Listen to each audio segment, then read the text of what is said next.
Green മീഡിയാസിലേക്ക് സ്വാഗതം. മമ്മൂട്ടി നായകനായി എത്തുന്ന ഗൗതം വാസുദേവ് മേനോൻ ചിത്രം Dominic and the ladies purse തിയേറ്ററുകളിലേക്ക് എത്തുകയാണ്. ഇനിയും 9 ദിവസങ്ങൾ കൂടെ മാത്രം ബാക്കി നിൽക്കുന്നു. ചെറിയ ബഡ്ജറ്റിൽ വന്ന് ചെറിയ രീതിയിലുള്ള ഒരു കുഞ്ഞൻ സിനിമ എന്ന് തന്നെ പറയാം. വളരെ കുറച്ച് നാളുകൾ കൊണ്ട് ചിത്രീകരിച്ച മികച്ച ഒരു സിനിമ എന്നുള്ളത് തന്നെയാണ് നമുക്ക് പറയാനുമുള്ളത്.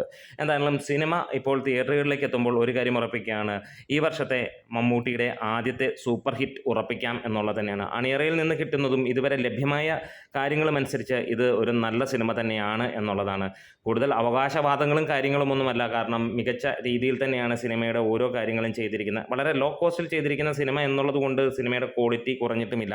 കാരണം മമ്മൂട്ടി കമ്പനിയാണ് ഈ ഒരു സിനിമ ചെയ്തിരിക്കുന്നത്. ഇതിനോടകം തന്നെ വിദേശ രാജ്യങ്ങളിൽ സിനിമയുടെ റിലീസ് ഉറപ്പിച്ചിരിക്കുന്നു. UK, ഓസ്ട്രേലിയ തുടങ്ങിയ എല്ലാ സ്ഥലങ്ങളിലും മികച്ച രീതിയിലുള്ള ഡിസ്ട്രിബ്യൂട്ടേഴ്സാണ് സിനിമ ഏറ്റെടുത്തിരിക്കുന്നത്. നമുക്കറിയാം, ഇപ്പോൾ മലയാള സിനിമ നല്ല ഒരു പാത്തിലൂടെ പോകുന്നു. പ്രത്യേകിച്ച് മമ്മൂട്ടി തന്നെ മുന്നിൽ നിന്ന് നയിക്കുന്ന കഴിഞ്ഞ 5-6 വർഷമായി നമുക്ക് കാണാൻ കഴിയുന്നു. ആ ഒരു കൊടി പിടിച്ച് മുന്നിൽ നടക്കുന്ന ആൾ മമ്മൂട്ടിയും പിന്നാലെ ഒരു പറ്റം ചെറുപ്പക്കാരും, പല്ലുകൊഴിഞ്ഞ പഴയ ചില സിംഹങ്ങളും അതിൻ്റെ പിന്നാലെയും നമുക്ക് കാണാൻ കഴിയുന്നു. എന്താണെങ്കിലും ഇവിടെ മലയാള സിനിമയുടെ ഒരു ഏറ്റവും വലിയ ഒരു പ്രതിസന്ധി എന്ന് പറയുന്ന വേറെ ഒന്നുമല്ല, നല്ല സിനിമകൾ വരുമ്പോൾ എല്ലാം കൂടി ഒരുമിച്ച് വരും, ഒരു ഗ്യാപ്പും ഉണ്ടാവുകയില്ല. ഇവിടെ ക്ലാഷ് റിലീസാണ് ഇനിയിപ്പോൾ വരാൻ പോകുന്നത്. മമ്മൂട്ടി മോഹൻലാൽ ക്ലാഷ് റിലീസുകൾ. ഇങ്ങനെ ക്ലാഷ് റിലീസ് വെക്കുന്നതുകൊണ്ട് സിനിമയ്ക്ക് പ്രത്യേകിച്ച് വലിയ ഗുണങ്ങളൊന്നും ഉണ്ടാവില്ല. ഒരാഴ്ച ഇടവേളയിലാണ് മമ്മൂട്ടിയുടെയും മോഹൻലാലിൻ്റെയും സിനിമകൾ. രണ്ടും ലോ ബഡ്ജറ്റ് സിനിമ തന്നെയാണ്. മമ്മൂട്ടിയുടെ സിനിമ 12 കോടിയും മോഹൻലാലിൻ്റെ 18 കോടിയിലും വരുന്ന ലോ ബഡ്ജറ്റ് സിനിമകൾ തന്നെയാണ്. രണ്ടും ചെറിയ സിനിമകളായിട്ട് തന്നെ വരുന്നു. എന്നിരുന്നാലും മികച്ച ഡയറക്ടേഴ്സും മികച്ച അണിയറ പ്രവർത്തകരും ടെക്നിക്കലി പെർഫെക്റ്റ് ആയിട്ടുള്ള സ്റ്റാഫും എല്ലാം കൂടെ ചേർന്നിട്ടുള്ള സിനിമകൾ തന്നെയാണ് രണ്ടും. പക്ഷേ ഈ ക്ലാഷ് റിലീസ് വന്ന് വെറുതെ വാല് മുറിയാതിരിക്കുക എന്നുള്ളതാണ്. കാരണം ഒരു സിനിമയ്ക്കും ഇത് ഗുണം ചെയ്യില്ല. അത്യാവശ്യം ഒരു 15 ദിവസത്തെ ഗ്യാപ്പെങ്കിലും കൊടുത്തിരുന്നാൽ നല്ലതാണ്. അല്ലെങ്കിൽ ഫെസ്റ്റീവ് മൂഡിലുള്ള സിനിമകളായിരിക്കണം എന്നുള്ളതാണ്. കാത്തിരിക്കാം.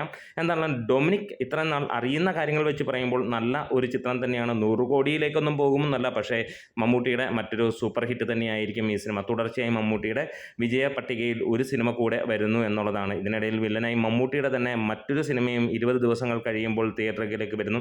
അതിനെക്കുറിച്ചുള്ള ചർച്ചകൾ നമുക്ക് പിന്നീട് നോക്കാം. എന്താണല്ലോ ഇതുവരെ സിനിമ മാറ്റുന്ന കാര്യങ്ങളൊന്നും തന്നെ വന്നിട്ടില്ല. ബസൂക്ക എന്ന ആ ഒരു ചിത്രം ഏറെ നാളായി ആരാധകർ മാത്രമല്ല ഒരുപാട് പേർ കാത്തിരിക്കുന്നതാണ്. കേരളത്തിന് പുറത്തും ആളുകൾ കാത്തിരിക്കുന്ന ചിത്രമാണ്. പക്ഷേ റിലീസ് അത്ര മികച്ച രീതിയിലല്ല വരുന്നത് എന്നുള്ളതാണ്. അതിനും ഒരു ഗ്യാപ്പ് ഉണ്ടാകേണ്ടതാണ്. കാരണം 6 മാസത്തോളമായി മമ്മൂട്ടി സിനിമകൾ ഇല്ലാതിരുന്ന സമയങ്ങളിൽ ആ ഒരു സിനിമ വേണമെങ്കിൽ ഇറക്കാമായിരുന്നു, അല്ലെങ്കിൽ ഒരു ഗ്യാപ്പ് കൊടുക്കാം. ഇനിയും അവസരങ്ങൾ അല്ലെങ്കിൽ സമയവുമുണ്ട്. അടുത്തടുത്ത സിനിമകളല്ല, മമ്മൂട്ടിയുടെ ഇനിയും പുറത്തിറങ്ങാനിരിക്കുന്ന ഒരു ചിത്രം കൂടിയാണ്. അതിനും ഈ പറഞ്ഞ പോലെ വിഷു റിലീസ് ആ ടൈം ആയിരിക്കാം അതിൻ്റെ ഏറ്റവും നല്ല സീസൺ.